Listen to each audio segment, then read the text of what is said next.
I'm Kate, that's Jamie, and this is Two Dumb Bees.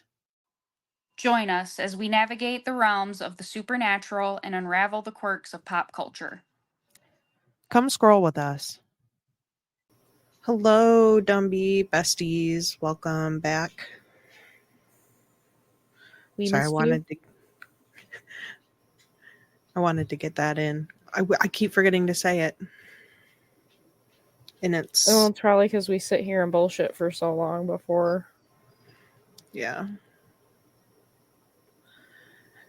We have to say hi to the people. We have to acknowledge their existence. Hello, people. Even if maybe you don't listen to us. Because nobody does. But that's okay. I don't know, like a handful. A handful of you listen. And we love you. We do. We're very, very grateful. Because we have fun doing this regardless of if anybody listens or not. So we're almost at a year and we are at 149 subscribers. Yeah. Like, comment, and subscribe. Please. It'd make me really happy. It'd put a little smile on my face. So we're going to talk about all kinds of stuff today. Jamie's going to start us off, and then we're going to both get into an update on our family, the new series, 3-part series that came out about family vloggers. And I have so many feelings about family vloggers. Or, yeah, vlog. Yeah. I don't like it. Yeah, me either. We'll get into that. Yeah. So Jamie's going to kick us off. And I'm really excited. And I will say I did not read into anything, even though Jamie sent me stuff. I didn't look. I'm sorry. Oh, good. Good. No, this is actually great. Jack the Ripper. We all know who Jack the Ripper is. If you don't, I put in a little tidbit.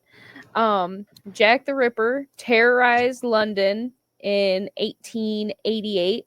He killed at least 5 women and mutilated their bodies in like a professional kind of manner. Like it was, they thought it was done by someone with surgical skills or substantial knowledge of human anatomy. But when you find out what I have to tell you, it does not seem that way. The culprit was never captured or even identified, and they called him Jack the Ripper because the killer allegedly sent a letter to the media where he called himself Jack the Ripper, and oh, really? They just kind of ran with that. I guess if you wanted to know more about Jack the Ripper, there's like 100 TV shows, 10,000 movies, 1 million podcasts. So much I would find it hard to believe that in this day and age, you don't know who Jack the Ripper is. Everybody knows who Jack the Ripper is, even old people. I feel like that was like very good first wave fodder for all the true crime people. Like, I feel like I definitely have listened to some podcasts. Sorry. Go ahead. All 5 of the killings that they attributed to this killer, it all took place within a mile of each other in or near the Whitechapel district of London's East End between August 7th and September 10th, 1888. So he wasn't even like doing it that long.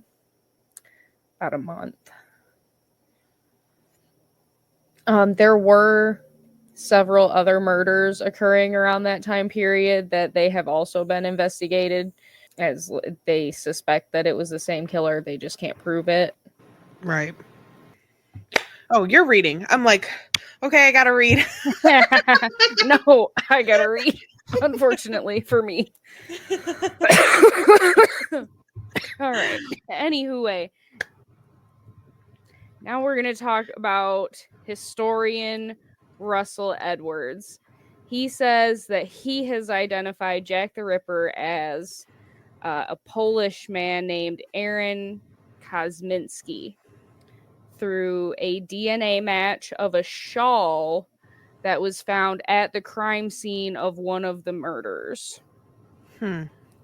which was the murder of Catherine Eddowes. And the shawl was like still covered in blood. Oh, wow. And evidently it was like 100% DNA match with one of the descendants. And how does he just find this descendant of Aaron Kosminski? But he did, probably through Ancestry or something. 100% DNA match that it was him. And he was a Polish immigrant who had come to Whitechapel in 1881 with his brother. Did they say like what he did or anything about him? Like, yeah. Oh, it's my giving God. Sweeney Todd, bitch. He was a Stop. barber. He was a barber. That's so weird. Was there a pie shop next door? And I find it weird also that Johnny Depp did a Jack the Ripper movie and a Sweeney Todd movie. Oh. Well, I don't think that he knew. No. But I do think it's like a fun coincidence.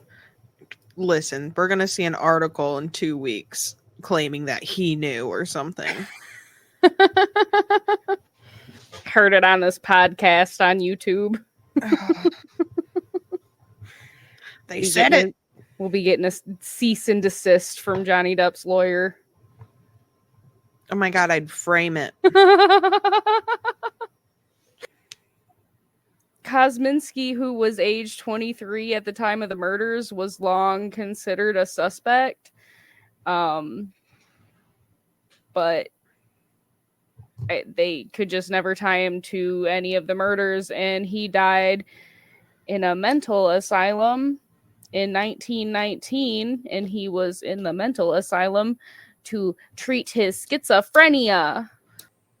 Probably him, definitely. I mean, 100%'s 100%. Right. That's crazy.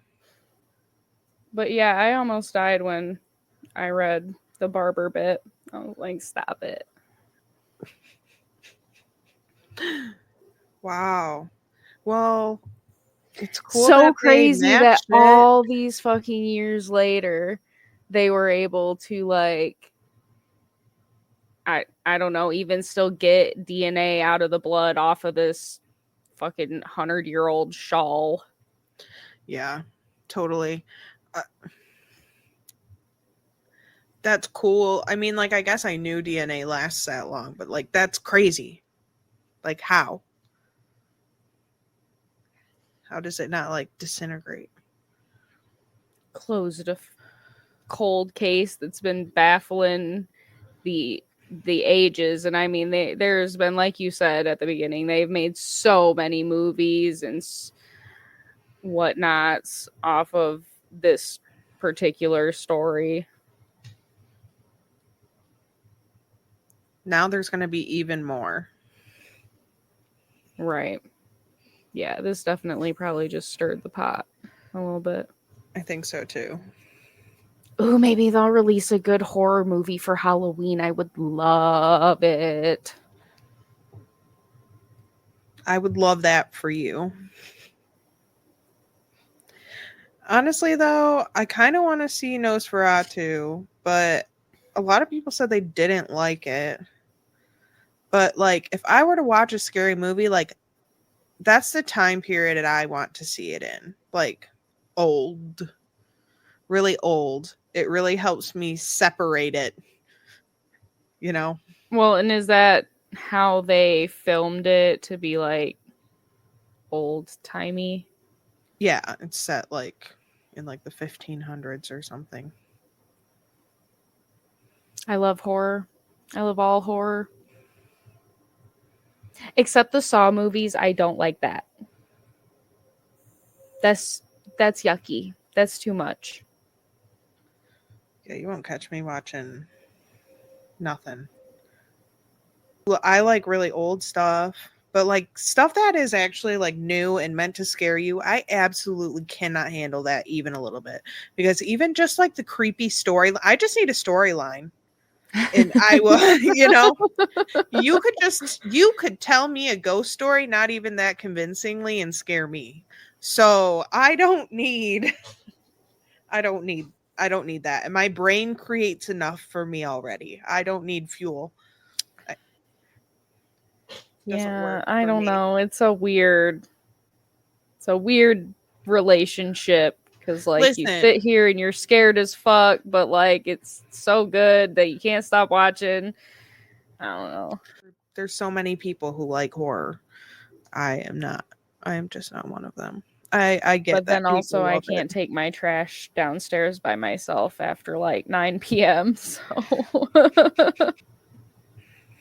All right. I guess we should stop rambling. yeah, anyway, we're way off the rails. We're going to talk about an update on our family, which is about these family vloggers who These horrible, terrible people. Yes, I'm judging. I'm judging so bad. they're I don't family like vloggers, and she started out as a single mom, and she was just kind of vlogging herself and her daughter, and then she met a guy and they decided to adopt. And the adoption, one is documented like for the public, and two didn't go well. So we're going to get into that. An update on our Yeah, it family didn't go well. explores. None of it went well. No, it didn't. And I have a timeline that we're going to go over and kind of just try and talk about it. An update on our family explores the complex world of family vlogging, a popular and potentially lucrative, hear that? Lucrative phenomenon in which parents post a steady stream of lifestyle videos on their social media channels to be consumed by loyal subscribers, which we hope we can get some more of. Thank you. The content often cultivates a sense of community and attachment for devoted viewers and can generate income for the vloggers. Through the lens of one family story and the sudden online disappearance of their adopted son, the series raises questions about what motivates vloggers to express their home lives to the world and examine the wider issues that emerge when parents make their family life public. And I would just like to say there are plenty of mom vloggers who do this without exploiting their children. Just Totally. saying. Like a lot. They don't Because even I a watch lot a of them. couple, like I like Tori Phantom a lot. Mm-hmm. And Mama Cusses, they're like besties. I like both of those channels. And I don't think I've ever seen their kids. Maybe Mama Cuss's older kids. Mm-hmm. I think until they were much older, like older teenagers, she didn't. Yeah. And see, I think because, as an older teenager, then you can ask your kid, like, hey, do you want to do this video with me? I'm going to post it to all 100,000 of my followers. Right. Yeah, I like Tori a lot. I've watched Tori for a really long time because she didn't used to be a family vlogger. She didn't really mention her kids, I feel like, at the very, very beginning in the middle of COVID and stuff. When I first started watching her, she really was talking like just like about herself, I feel like, is what I remember. And then she started doing like those Her and all makeup her cute little videos. rats. Oh, and she does great makeup. Oh my gosh, yes. Yeah, she was definitely one of the first people that I remember like watching their lives and stuff on TikTok during COVID. I really like her outlook on parenting and her Yeah. creative solutions to problems. And I really like that she doesn't exploit her kids. Also. Yeah, totally. Yeah, her It's channel is unfortunate our about viewers don't get to see any of my crazy faces. maybe one day we can fix that. Or not. Yeah, we'll see. Inspired by a New York Magazine article by Caitlin Macastello, the series dives into the popular practice of family vlogging and the rise and fall of Ohio-based vlogger parents Micah and James Stauffer, who gained massive popularity through their widely watched YouTube channel that had a combined following of roughly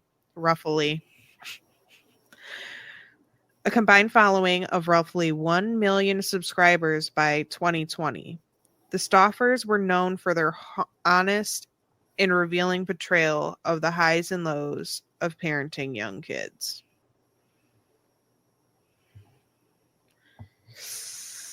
We're going to get into the timeline here. Which all sounds fine and dandy until you find out what happens. Like I said at the beginning, what's her name? Micah? Yeah. Micah was a single mom. She was a nurse. She was like documenting like some weight loss stuff and like just random shit. I don't know. It was like 2008, 9, 10, random YouTube stuff. And she had a few followers, and because she was consistent, she was building a following. She gets married. Now she has more kids. They have 3 kids total. And she's still vlogging. She's vlogging with all the kids. She's constantly online. And now they bring in this announcement, this big announcement that they've been telling all of their followers about, and tell everyone that they're going to adopt a boy from China. I think just doing that, even if they weren't popular, I feel like randomly, not even waiting until maybe after a year and you've already adopted to make a video, like you haven't even adopted yet, and you're gonna tell everybody this is what we're doing, like the whole world, we're gonna do this. Yeah, but at the same time, because they have made documenting their life publicly, like that's her career. That is what she does for a living. She documents basically every aspect of her life all the time. How are they going to keep adopting a baby from China a secret for a whole year? That's true. But also, like, why are you telling everyone everything all the time? Right, at least complete the adoption first, right? That's what I'm thinking. It's just so weird. So July 6th, in a video called The Big Announcement, Baby Number 4, Micah and James announced they're adopting boy. They say that they have spoken to many adoption agencies, social workers, adoptive parents, and family and friends who have adopted, and they say that everyone seems to point them in one direction, China. Previously, they had considered adopting from Africa or the United States, which is where their hearts were originally interested. Okay. She makes another video about the adoption journey. The adoption journey playlist is on YouTube. Got a whole playlist for Yeah. her adoption journey. And then they start like crowdfunding. So now they're asking people for money to do this. Which I feel like if people, well, not people, I feel like you made this decision to do this. I think, and you have money, but you're going to crowdfund, I don't know, somebody else to pay for your adoption. And you're like internet famous. I just thought it's a weird move to me.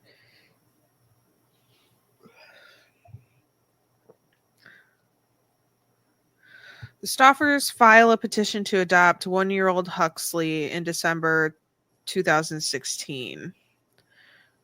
And why are you going to name that poor little baby Huxley? It's a bad name.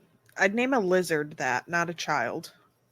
Like, Yeah, or my dog or something. I wouldn't even name like an American kid Huxley.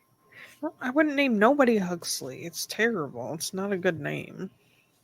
It sounds fake. I'd like to have backstory to that, like how they came up with that. No, It's I a good wouldn't, because I can't question. stand them. Oh, never mind. Strike that from the record. Yeah. The World Association of Children and Parents, or who they adopted through, let that be known. They chose to adopt him out of birth order, which means that he was older than their youngest child. And supposedly, like, adoption experts do not suggest doing this, but Well, I don't think he was still really young. they didn't listen to a lot of what they were told, I think. Well, I don't think that anybody told them not to. Sounds like people threw money at them to do it so they could watch it. Right. 2017, Micah James and the children traveled to China to adopt Huxley, who is now 2.5. Huxley kicked and flailed when they tried to hold him. He would also violently bang his head and bite and pinch anyone who got too close to him, including the other children. I guess was like screaming for his foster mom when they took him and everything else. Like, very traumatic, which, like, adoption Well, could you is imagine, though, especially being as that here come this family of white people that don't speak your language. I don't think that he really knew English before they adopted him. So, like, communication barrier right there. Oh, 100%. Because he doesn't know what they're saying. Terrified, and he's been taken away from the only mom he's ever known and just given to these strange, freaky people that are immediately shoving a camera in his face. January 2017, Micah makes a video in which she says that doctors said that Huxley had severe medical conditions, gave a grim prognosis, and warned her and Jim about adopting him.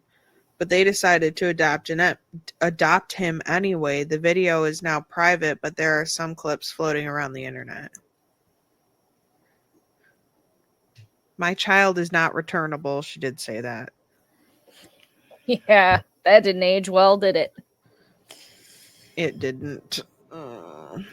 She also said, he's our son and that's it. We're not going to trade him in. We're not going to return him. He's our boy. Mm-hmm.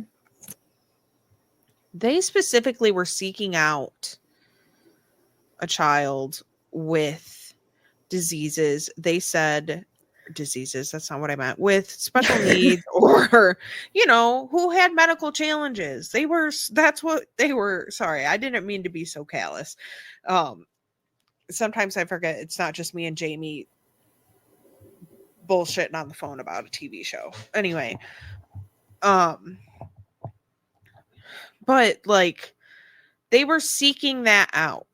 Okay. They said 99 of the 100 or whatever is fine with them. So they were ready for this challenge. Yeah, that's what they said. Ooh, makes me mad.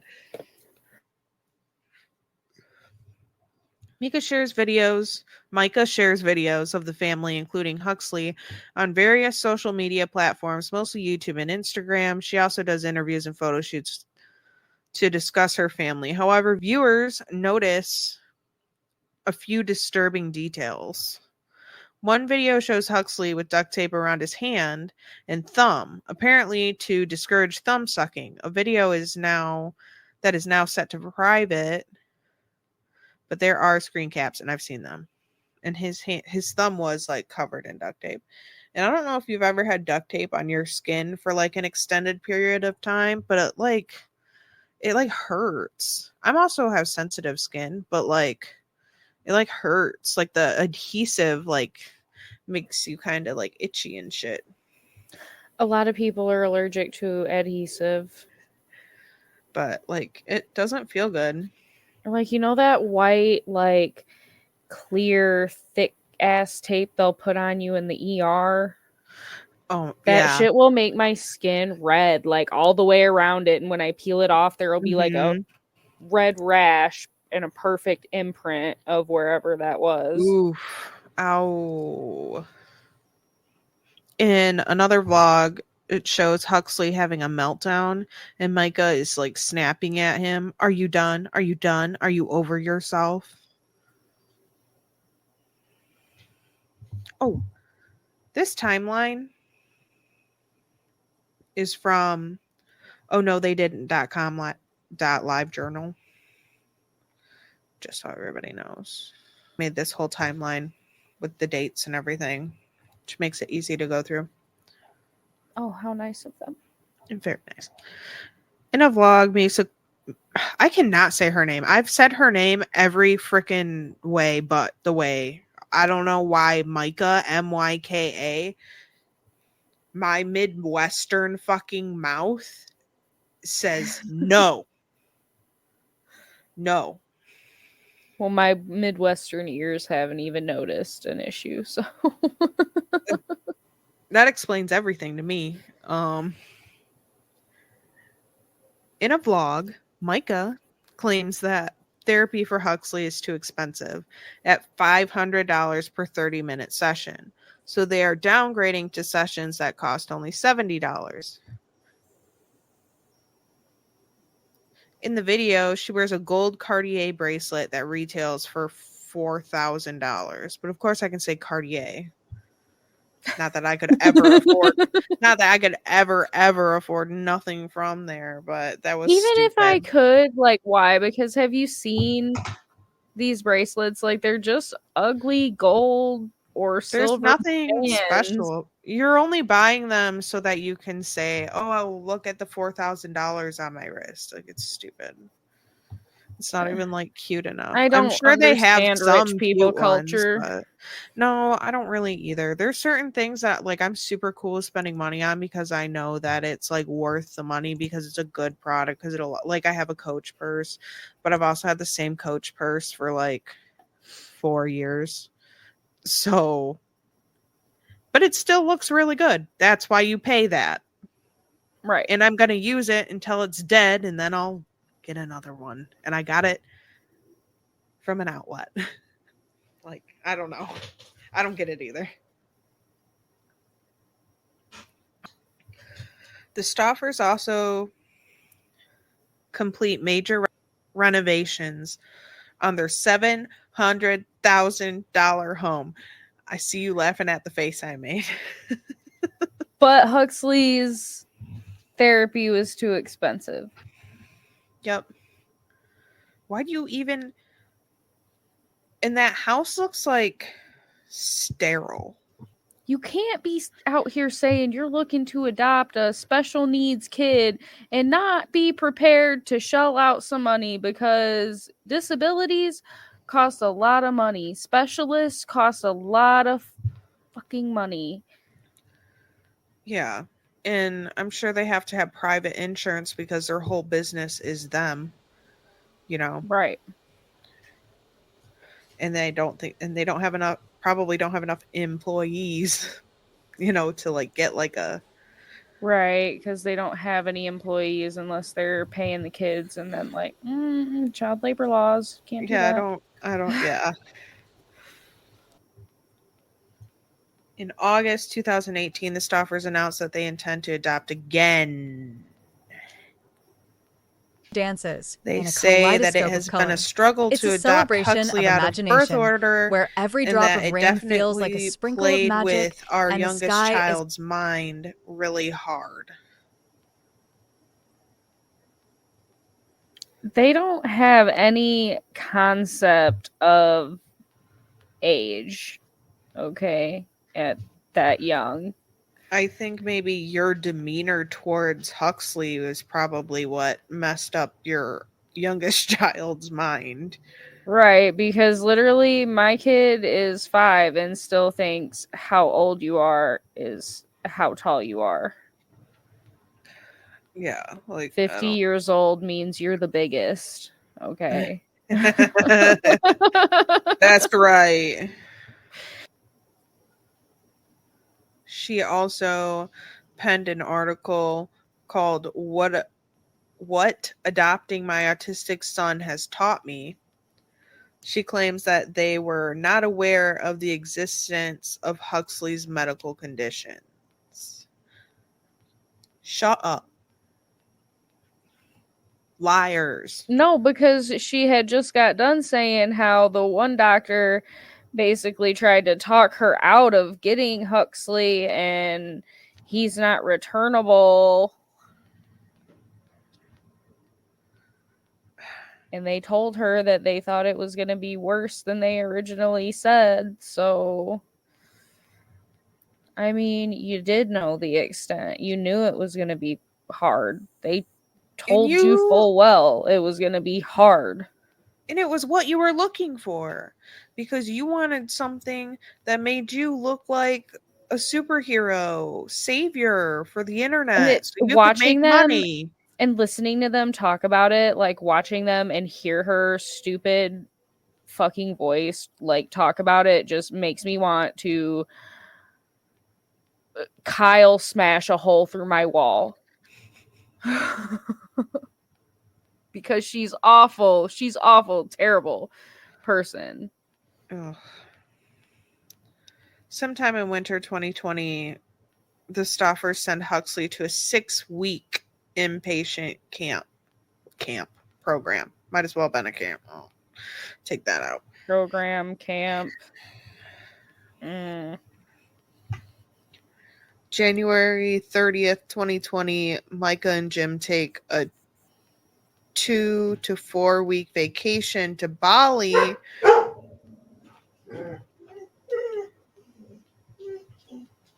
with only their youngest baby. Huxley briefly appears in Micah's vlog at their home in Ohio. Okay, that I'm not going to give him no smoke on. Maybe he didn't need, I don't think that he should be traveling. He obviously has medical stuff and there's no reason he should be on a plane. Right. That could be dangerous.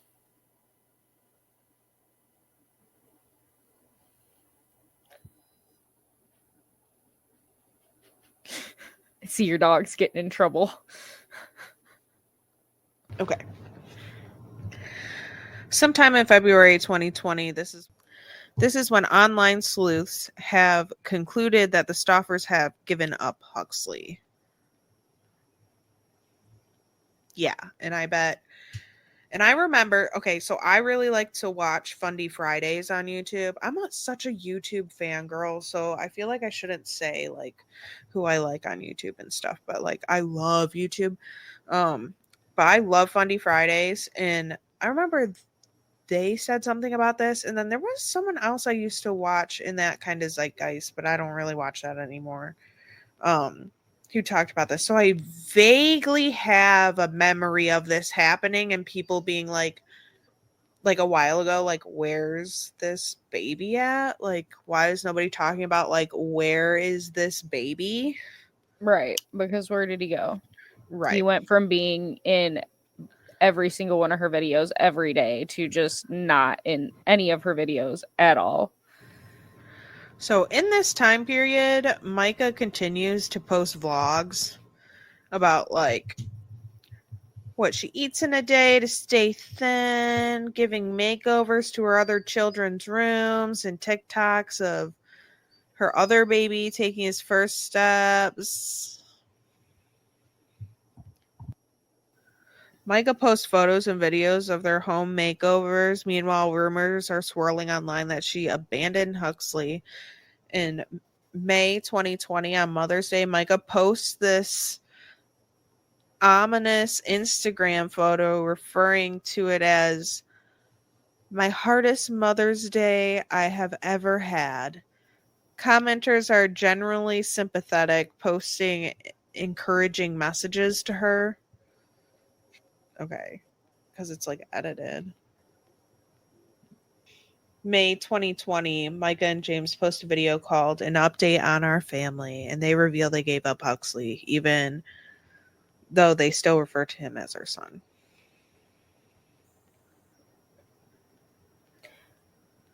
Which in itself, so shitty. Like, if you're returning your not returnable son, probably stop calling him your son because he's not.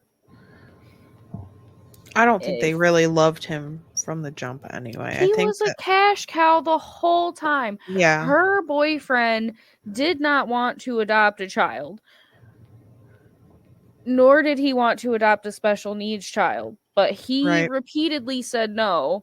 And after she pushed it and was like, oh, well, how much money do you think we can make off of views if we do this? And he started seeing dollar signs and he caved. Right. That's true. She's like, I'll buy you a truck. So this poor baby was a cash cow the whole time. And I watched, I think it was in the sesh that I watched of Kendall Ray. And there was another vlogger that they talked about, and I don't remember the vlogger's name, but anyway, this vlogger was trying to adopt a child, and she was like a well-known, she vlogged like her daily life. Well, in the adoption contract, they told her like, you can't have the child in your vlogs like publicly like that. Good. And so she ended up not adopting the kid, but oh, okay. Yeah, that was a deal breaker because that's how she makes her money. She couldn't vlog every aspect of her daily life and not. You can blur them out. Okay. Oh, yeah, potato. But she decided not to adopt. But I don't know. I just like, why was this allowed to happen to this poor baby? There should be more stipulations, I feel like. No, there's not, because what else are they going to do? They have to adopt them out, and they were willing to take someone that was expensive and had the money to do it. Of course that adoption agency was like, hell yes. Here. Yeah, never mind all the damage they did to poor Huxley. I mean, I agree with you. I'm just saying. I know. They stated that they delayed sharing the news because they wanted to protect his privacy, despite having previously disclosed every detail about him publicly. I just hate them. I just hate everything that they say so bad. Yeah. It's these vlogger people are like these family vloggers specifically, and also like the really religious ones. It seems like there's no good motivations here. The motivation is money and exploitation. Right. And if anybody's listened to any of the Ruby Frankie stuff, it's very different. But still, once that money rolls in, it's like it changes them and they see their children differently. They're not looking at their children as children. They're looking at them as money, you know. I've been listening to Ruby Frankie's daughter's audiobook. And I highly suggest, if anybody knows what I'm talking about in the case with Ruby Frankie, I would look into that. Or like even Demi Lovato right now. Different thing, but similar. Demi Lovato, she has a documentary. She's got a few, but her most recent one about child stars on Hulu. She talks about she talks to other child stars and stuff, and they talk about that fame when you're so young, and that exploitation and who will use you, you know. And it's the same thing, and she's trying to pass laws in other states and everywhere else, for all different kinds of child labor and child entertainment labor laws, and it's really cool. So these kids really do need to be protected online, and Ruby Frankie's oldest daughter is one of the few adult children now who went through this, who can like speak about it, and I'm sure we'll start seeing more. Well, you know what? I hope Demi Lovato gets some laws passed, because I definitely agree there needs to be some kind of protection for these kids or something. You know, like, because of child labor laws, you can't technically pay the kids as employees, but you could be putting money in like a trust for them to have when they're like of a certain age, because I think that you probably owe that to them after having exploited them their whole life. I also implore anybody to look into the Duggar family, because they were in a state that didn't require them to do dick shit about their children getting any of that money for showing their entire lives, and they didn't get anything. They Nope. didn't get anything.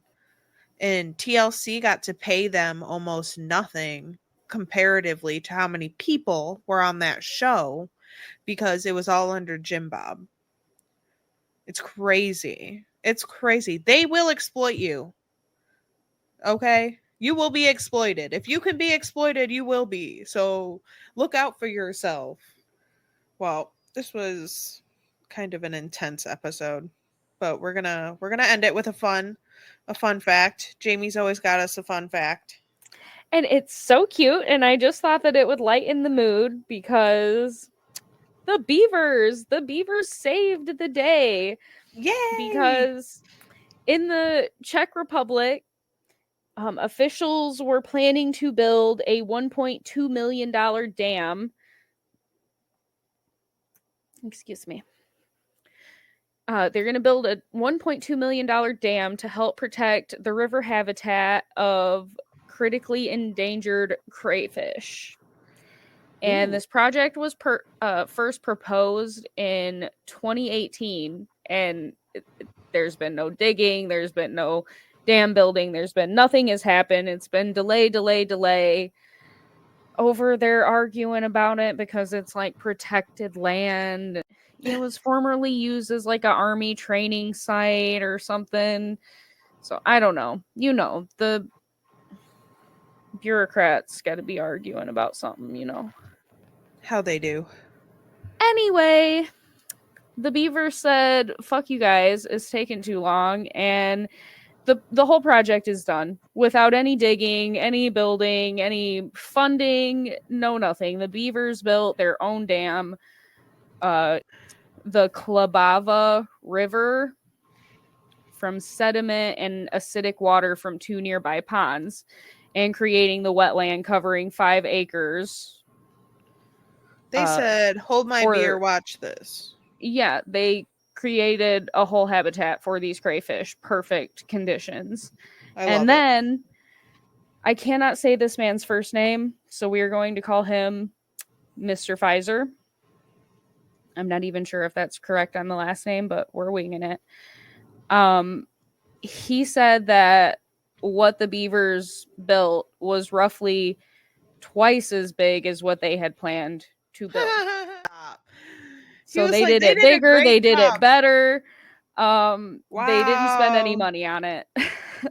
That's so cool. And like, how can you deny nature and biology and ecosystem? Because look at that. That's amazing. And if that's not enough, he said that the beavers almost seem to be working according to plan. Like they knew. Because after the wetland was formed with the pools and canals and all that jazz, they moved on to a gully encircling the ponds, in which the conservationists, since the beavers took care of the dams, they were now considering putting a bunch of these little dams in this gully around these ponds to allow overspill that would help the flooded area. And he said that we were only discussing, like, that was just, we were pitching that around with the water company and the forest company, which owns the land. But the beavers went ahead and built 4 dams in that exact area, and it's looking like they are putting more in. Hell yeah. So they're like, they got it. They're like, go fuck off of our wetlands. It's under control. Dances in a We don't need kaleidoscope you. of color. It's a celebration of imagination, Because yay for where nature. every drop of rain feels like a And that sprinkle of could never magic, happen in and the America. sky is a reminder that beauty No, can be found because in some the dickhead would be like, these beavers are fucking up our work site. Get them out.